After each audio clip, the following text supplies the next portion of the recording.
Now, the Greens leader Bob Brown has just begun a media conference in Hobart. He's talking about how schools should be a priority for 2012. Let's take a listen. That means a real reorientation of the thinking of both the major parties. The Greens support $7 billion new money going into public education in particular to help the public education system catch up. The private system is not going to be disadvantaged if that flow of funds goes into the public education system. But central to the new policy that I'm announcing for the Greens today to go into this debate is the ending of the nexus between the funding of public schools and the private school system, which means that if you put money into the poorest public component of public education, the richest private schools, King's schools, gets a funding boost automatically. We don't think that's sensible policy. We want to see more money going, for example, to Indigenous education, so not least so that Indigenous Australians can be taught in their own language as well as in English. We want to see the disadvantage that so many Indigenous kids get through not being able to hear well, through hearing difficulties, through modern technology that can be rectified in the classroom.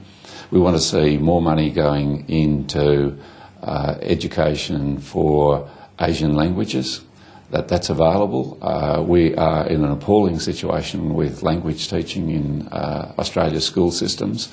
And when you take out people who are learning Asian languages because it is their first tongue anyway, there's very, very few Australians getting an education in languages, let alone Asian languages, and the number's dropping. We want to see more money going into science and maths education. And as in Scandinavia, music education is the right of every child, in particular in our primary school system, because where you've got music education and specialist music teachers in the education system, the outcome at the end of it, right across the spectrum, including for economists, is much better. Now that's tried and true education policy. So we'd like to see these things looked at within the overall of a much better funding for the education system. I'm calling on the Prime Minister to bring forward action on this to this year. The two big parties against the Greens allowed the current education formula funding to go through to next year. But there's a clear tendency here for this government to leave this education funding to the next post-election period. We want to see action now. We'd like to see legislation for this up and through the Parliament this year. So essentially these reforms would be about evening the playing field, is that what you said? About having the public education system, which is, still teaches 2/3 of Australian children, being the standard bearer in education, and being able to guarantee any child that goes to a public school is going to get a first-class education in our system. That's always been the philosophy in Australia, but it's languished. And the public school system has effectively lost out in the funding stakes in the last decade. We want to see that caught up. Now, that is best done in our current political system by pointing to the fact that Australia is not funding education adequately. We are way behind equivalent countries overseas. We're way behind the median in OECD countries in funding for education. We spend 3% of GDP on education. The average in the OECD is 3.5%. And to catch up, we need to see a further $7 billion going into education. Now that education still, and public education in particular, still largely funded at state level. The Commonwealth has become an increasing funder of education. This is national legislation we're looking at here, but the reformulation of that legislation needs to have as its hallmark excellence in public education. Realistically, do you think that the government would be able to afford a $7 billion injection into public education in the next year or two? The government and the opposition can absolutely afford $7 billion being put into the education system. We just have to look at the mineral wealth of this country and the need to adequately tax that. And we, Greens again, support the super profits tax that Treasury put forward. That would provide more than enough money to fund education in the way that we want to. But of course, and people, taxpayers, if they know their money is going into education, are happy to see education adequately funded. It has to be well managed, of course, and it has to be fair. And it has to ensure that if children are going to a school, a public school, it's up there meeting world's best standards in terms of education. We've slipped behind in that. We need to catch up.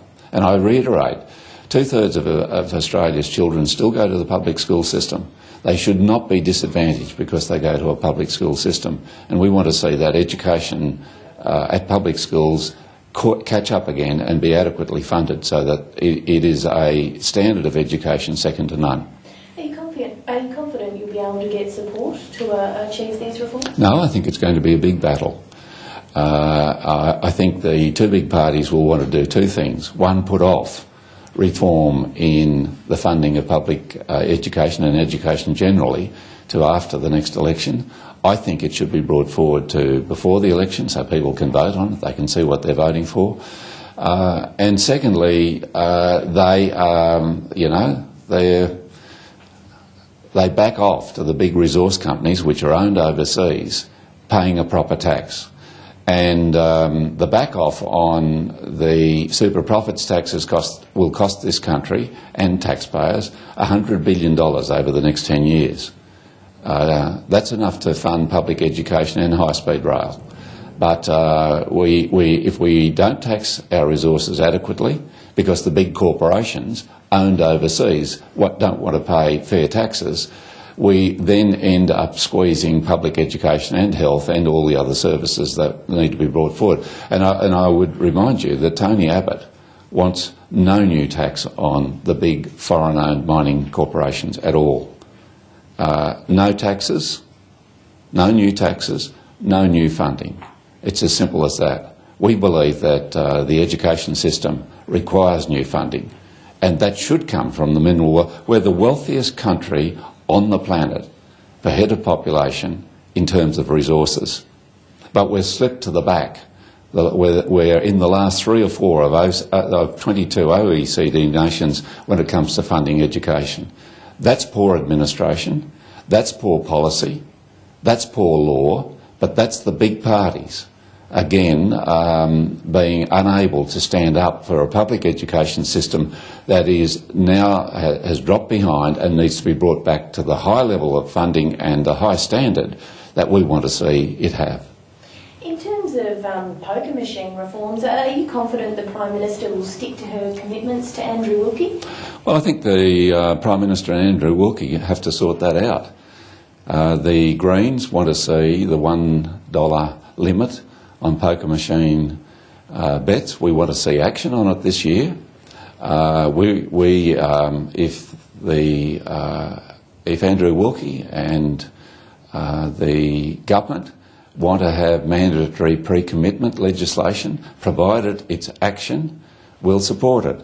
What I am concerned about is that, and in the air, is that the Prime Minister is going to be successful here in having Andrew Wilkie back off, allow a trial, not implement the restrictions that will deal with problem gambling until after 2014, and then consequent on that trial, which means some minister somewhere down the line will determine whether it goes ahead, or some future parliament, based on a trial. We don't need a trial on mandatory pre-commitment. We know it works. The trial was always meant to be on the technology of it, to see how best and most efficiently that could be implemented. But there's a lot of doubt I note that Andrew is going to make a statement, I think, tomorrow on the matter. What will be the test of that statement will be legislative action by May the 8th, he set the deadline, which will implement either mandatory pre-commitment throughout the poker machine phenomenon in Australia, or a $1 limit on betting by 2014. Or by, if he even puts the date back by by a year or two, it nevertheless is built into this legislation, regardless of what some trial about technology in the meantime might find. Okay, that's where we'll leave that. That was the Greens leader, Bob Brown, live from Hobart, primarily outlining his proposal for education reform. He wants to get rid of the